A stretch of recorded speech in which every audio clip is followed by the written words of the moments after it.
কিস্তিতে মারতে পারেন না। আমি বললাম রাস্তাটা এভাবে তাই থাকবো, আপনি তো বলবেন, আপনি মনে করছেন যে আমি আমরা কি রাস্তাতে এইভাবে জাম করে দাঁড়িয়ে থাকবো? আপনার জলের মুখে তো এইভাবে জামের মুখে আমরা কি বলেছি কিছু তোমাকে?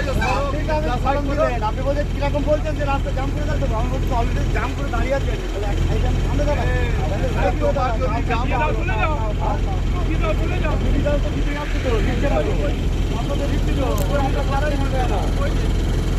আমাকে একটু সাইডে দাঁড়িয়ে হবে, এখান থেকে কেউ রানি মিশে বাড়ছি না, বাড়ছি না।